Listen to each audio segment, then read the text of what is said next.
Bismillahirrahmanirrahim. Assalamualaikum warahmatullahi wabarakatuh.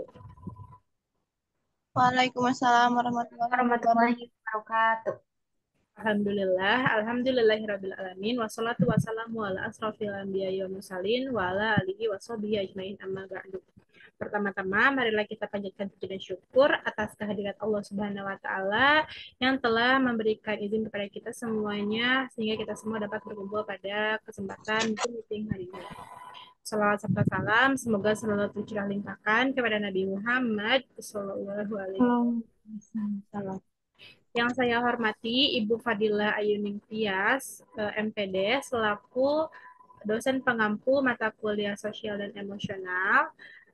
Yang saya banggakan teman-teman rekan saya kepada Nida dan Kia, dan juga yang saya banggakan juga teman-teman yang menonton video ini.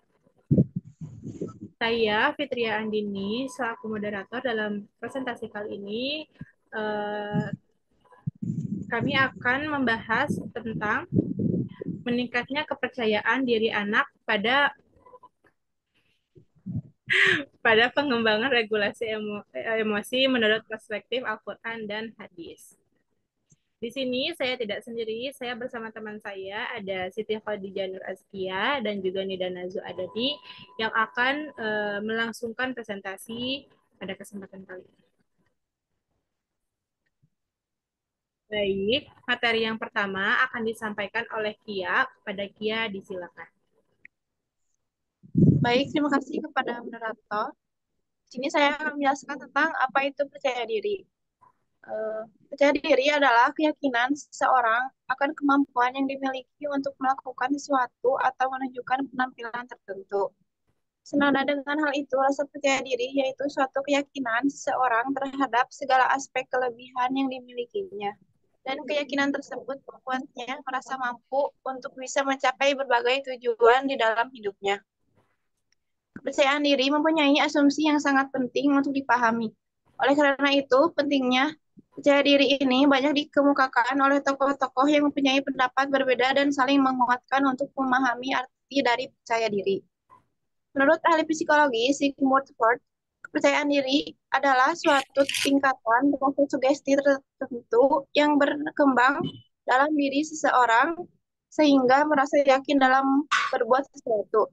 Selain itu, menurut Bandura 1997, kepercayaan diri adalah kemampuan seseorang terhadap kemampuannya, berperilaku dengan cara yang diperlukan untuk mencapai hasil yang diinginkan. Elizabeth Hartley dan Reward 2561 menyatakan bahwa kepercayaan diri adalah yang pertama, percaya pada diri sendiri untuk mengerjakan banyak tugas dengan baik. Yang kedua, percaya pada diri sendiri untuk mengerjakan banyak tugas dan baik dan menyadari bahwa orang lain akan menghargai kemampuan yang kita punya. Yang ketiga, percaya kepada diri sendiri dalam menghadapi situasi baru. Dan yang terakhir, percaya pada penilaian dan intuisi sendiri. Next, kepercayaan diri pada anak. Setiap anak memiliki karakter dan kepribadian yang berbeda. Selain itu, penerapan pola pengasuhan orang tua pada anak pun berbeda-beda dan beraneka ragam. Keberagaman pada asuh yang diterapkan dalam terlihat dari interaksi dan cara bersikap antara orang tua dan anak. Namun, pada kenyataannya, masih banyak orang tua yang kurang memahami dan mendorongnya agar percaya diri. Orang tua selalu membantu anaknya dalam aktivitas sehari-hari. Misalnya, orang tua yang mengerjakan tugas sekolah anaknya, membandingkan anak dengan anak tetangganya, dan tidak membiarkan anak memilih pakaian yang diinginkannya. Next, meningkatkan rasa percaya diri pada anak. Di sini ada 4. Yang pertama, menjadi pendengar yang baik.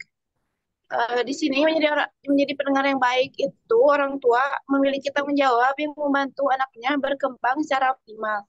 Maka orang tua harus menempatkan dirinya dengan tepat, sehingga orang tua tidak berperan seperti atasan yang hanya bisa memerintah tanpa mendengarkan orang lain. Anak membutuhkan orang tua untuk mendengarkan keluh kesah dan permasalahannya. Hal ini akan membantu anak dalam berkomunikasi dan membangun hubungan yang baik dengan orang tuanya. Yang kedua, memberikan apresiasi. Segala sesuatu yang dilakukan oleh anak, orang tua perlu mengetahuinya agar anak merasa ada yang memperhatikannya dan memikirkannya. Ketika anak dipuji atas apa yang dilakukannya, terutama oleh orang-orang di sekitarnya, maka anak akan melakukan hal yang lebih besar. Apresiasi yang diberikan bukan hanya bersifat materi saja, namun juga harus diperhatikan secara moral atau pujian.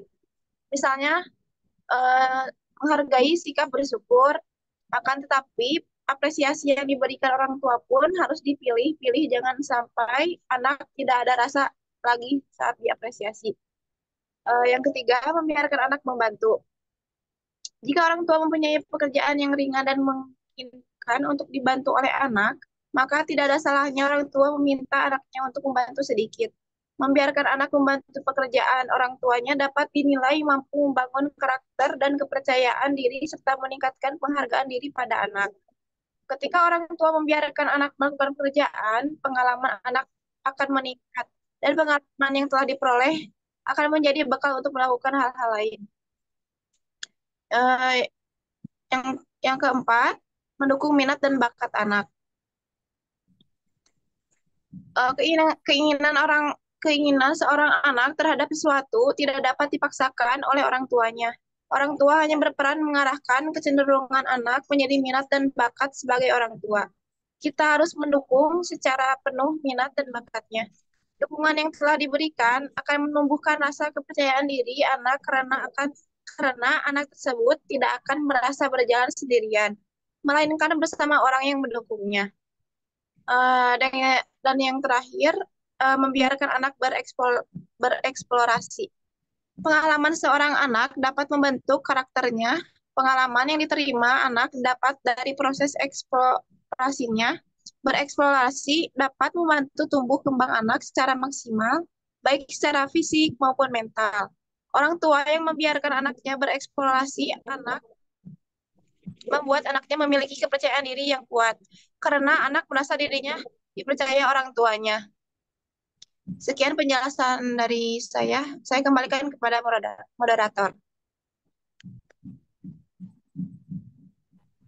Baik, terima kasih kepada Kia atas penyampaian materinya.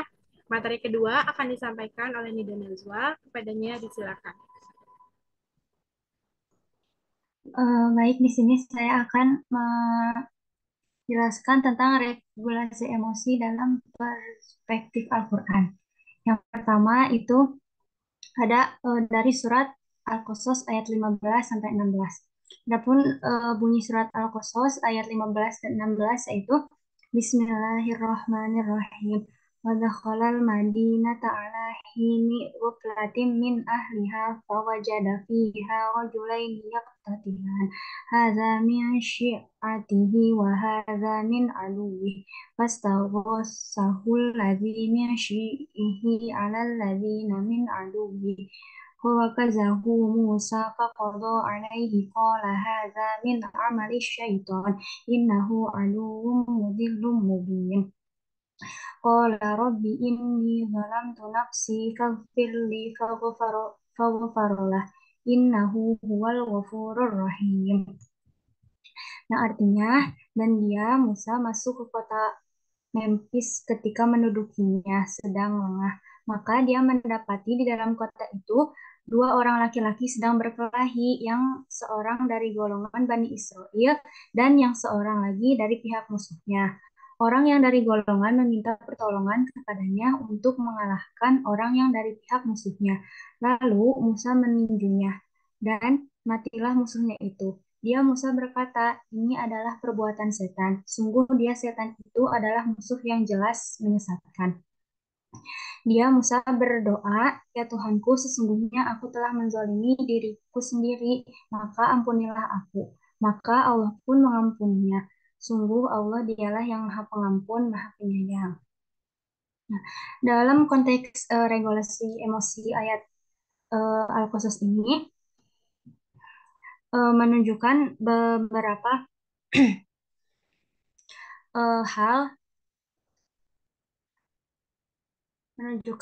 hal penting. Yang pertama ada kesadaran diri dan penyesalan. Seperti Nabi Musa yang menunjukkan kesadaran terhadap tindakan emosionalnya dan penyesalan yang mendalam. Nah, dia mengakui kesalahannya dan menyadari bahwa tindakannya mungkin dipengaruhi oleh godaan atau pengaruh negatif yang dia sebut sebagai pekerjaan setan. Yang kedua itu ada permohonan ampunan. Setelah menyadari kesalahan dan dampaknya, Nabi Musa pun berdoa kepada Allah untuk ampunan. Nah, ini menunjukkan pentingnya pengakuan kesalahan dan permohonan ampun sebagai bagian dari proses regulasi emosi dan pemulihan. Dan yang ketiga ada penerimaan ampunan. Nah, Allah mengampuni Nabi Musa menunjukkan bahwa ada kesempatan untuk memperbaiki kesalahan dan memperbaiki diri. Ini juga menggarisbawahi pentingnya harapan dan kepercayaan kepada belas kasihan Tuhan dalam proses penyembuhan emosional. Nah, dalam proses konteks regulasi emosi untuk anak, nah ayat ini dapat dijadikan contoh untuk mengajarkan pentingnya mengelola emosi dengan cara yang bijak. Nah, anak-anak itu diajarkan untuk tetap tenang saat menghadapi konflik dan membantu anak untuk mencari solusi yang baik dan damai. Mengingat bahwa reaksi yang impulsif itu bisa berakibat buruk dan menyebabkan penyesalan kepada anak. Nah, jadi kita sebagai orang tua harus mengajarkan anak untuk mengekspresikan perasaan mereka. Selanjutnya, ada regulasi emosi dalam perspektif Al-Quran, surat Al-Baqarah ayat 153 yang berbunyi, Ya ayyuhalladzina amanu sta'inu bis sabri was salah innallaha ma'as sabirin. Yang artinya, hai orang-orang yang beriman, jadikanlah salat dan sabar sebagai penolongmu. Sesungguhnya Allah bersama orang-orang yang sabar. Di dalam Al-Quran surat Al-Baqarah ini, Allah berpesan kepada manusia agar eh, bisa mengendalikan amarahnya dan saling memberi maaf kepada orang lain. Bahkan Allah pun telah menjanjikan pahala untuk orang-orang yang dapat mengendalikan amarahnya. Namun tindakan berpikir seseorang saat menghadapi sesuatu masalah yang tidak kunjung mendapatkan jalan keluarnya seringkali merasa jenuh dan kejenuhan itulah yang membuat kita kehilangan kesabaran. Namun dalam konteks regulasi emosi anak usia dini, yaitu kita diajarkan untuk pentingnya sabar dan berdoa dalam menghadapi kesulitan. Nah, eh, konteks regulasi emosi anak usia dini yang dapat diajarkan itu yang pertama adalah sabar. Nah, ajarkan anak untuk bersabar saat menghadapi rasa marah atau frustasi, yaitu dengan memberikan contoh situasi di mana mereka perlu menunggu atau mengatasi kekecewaan mereka. Yang kedua itu dengan cara berdoa. Nah, kita mendorong anak untuk berdoa ketika merasa emosional. Nah, hal ini dapat membantu anak merasa lebih tenang dan terhubung dengan Tuhannya. Dan yang ketiga, ada mengekspresikan perasaan. Nah, kita mengajari anak untuk mengekspresikan perasaannya dengan kata-kata seperti kita mengatakan kepada anak bahwa oh ini kita lagi marah nih, kalau kita lagi ini kita lagi sedih gitu. Nah, dengan cara itu anak-anak dapat belajar mengelola emosinya. Nah, mereka dengan lebih baik sambil memahami nilai sabar dan spiritual dalam menghadapi tantangan. Sekian, terima kasih. Baik, terima kasih kepada Nida yang telah menyampaikan materinya. Materi selanjutnya akan dilanjutkan oleh saya, yaitu ada regulasi. Boleh slide-nya?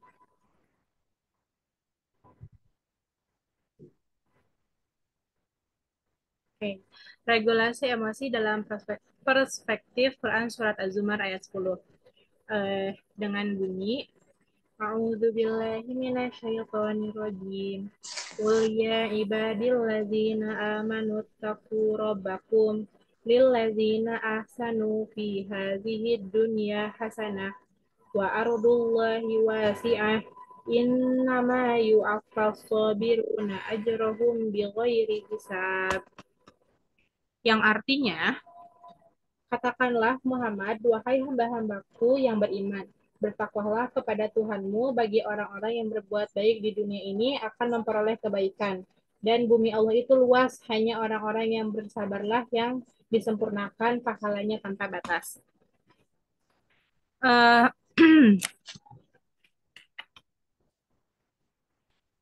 nah, dalam perspektif ayat ini tuh ada ada dua aspek utama yang bisa kita pahami nih teman-teman. Yang pertama itu adalah tentang kesabaran. Seperti yang tadi telah Nida sampaikan, banyak sekali tentang sabar dalam Quran surat Al-Baqarah tadi. Begitupun dengan Quran surat Az-Zumar. Nah, kesabaran ayat ini menekankan pentingnya kesabaran. Kesabaran adalah bentuk regulasi emosi yang dimana seseorang itu menahan diri dari reaksi negatif dan tetap tenang di tengah-tengah kesulitan ataupun tekanan. Dalam konteks ini, Allah memuji orang-orang yang bersabar dan menjanjikan pahala tanpa batas bagi mereka. Kesabaran dalam menghadapi ujian dan tantangan adalah cara untuk mengelola dan menyeimbangkan emosi serta menjaga ketenangan. Jadi, dalam perspektif Al-Quran Surat Al-Zumar ini, Allah itu akan menghadiahkan seseorang jika seseorang itu bersabar. Nah, yang kedua itu ada tawakal dan keimanan. Ayat ini juga mengandung pesan tentang bertakwa dan beriman. Mengatur emosi dengan bertakwa berarti memandang segala sesuatu dari sudut pandang iman yang membantu seseorang menghadapi situasi dengan ketenangan dan keyakinan bahwa segala sesuatu berada di dalam kendali Allah. Jadi ini juga memotivasi untuk kita ya menghadapi kesulitan dengan positif dan harapan yang tinggi. Sehingga emosi negatif seperti kecemasan dan frustasi dikelola dengan lebih baik. Selanjutnya, ada regulasi emosi dalam perspektif hadis Arba'in An-Nabawi. Hadis riwayat Bukhari nomor 6116. Yang pertama itu, hadisnya berbunyi, An Abi Hurairah radhiyallahu anhu anna rajulun qala Nabiya sallallahu alaihi wasallam usni qala taqdob furodad miroron qala takdob, yang artinya dari Abu Hurairah radhiyallahu anhu, sesungguhnya seseorang bertanya kepada Rasulullah SAW, ya Rasulullah, nasihatilah saya. Beliau berkata, janganlah kamu marah. Dia menanyakan itu berkali-kali, maka beliau berkata, janganlah kau marah. Hadis riwayat Bukhari. Nah, dalam hadis ini ada beberapa, ada enam regulasi atau 6 makna dalam regulasi emosi. Yang pertama itu ada pentingnya mengendalikan kemarahan. Nah, yang pertama itu ada mengendalikan kemarahan dan menjadi dua aspek lagi. Yang pertama ada kesadaran emosi. Hadis ini mengajarkan bahwa kemarahan adalah emosi yang perlu dikendalikan. Mengakui kemarahan sebagai bagian dari pengalaman manusia dan memahami bahwa mengelolanya dengan baik adalah bentuk kebijaksanaan dan kedewasaan. Yang kedua ada tindakan proaktif. Menghindari kemarahan bukan hanya tentang menahan diri dari reaksi negatif, tetapi juga tentang mengambil langkah-langkah proaktif untuk mengatasi penyebab kemarahan dengan cara konstruktif. Yang kedua itu ada strategi regulasi emosi. Menunda reaksi. Hadis ini mendorong individu untuk menunda reaksi emosional yang impulsif dalam situasi marah. Jadi ketika kita kecewa dengan satu hal, itu jangan langsung mengeluarkan emosi kita, tapi kita tuh harus menunda, kita harus berpikir bahwa segala sesuatu itu tidak akan bisa diselesaikan jika dibarengi dengan emosi. Yang selanjutnya ada berdoa dan berzikir. Dalam konteks Islam, berdoa dan berzikir adalah cara yang dianjurkan untuk menenangkan diri, ini membantu dalam mengubah fokus dari kemarahan ke keadaan yang lebih tenang. Itu kenapa kita ketika di dalam Islam ketika marah itu dianjurkan atau boleh banget menyebutkan astagfirullahalazim, terus kayak kalau misalnya ada sesuatu yang mengecewakan bisa mengucapkan subhanallah, itu bentuk-bentuk dari meregulasi emosi. Konteks yang ketiga ada konsekuensi positif dari pengendalian emosi. Nah, yang pertama itu ada hadiah spiritual nih. Hadis ini mengatakan eh, hadis ini mengaitkan pengendalian kemarahan dengan hadiah surga yang merupakan motivasi spiritual untuk mengelola emosi dengan baik. Apalagi anak-anak ketika digiurkan dengan sesuatu, mereka akan lebih tergiur gitu ya. Misalnya jangan marah-marah, nanti hadiahnya surga. Mungkin mereka akan berpikir juga, oh aku mau masuk surga nih, berarti aku nggak boleh marah-marah gitu. Terus yang selanjutnya ada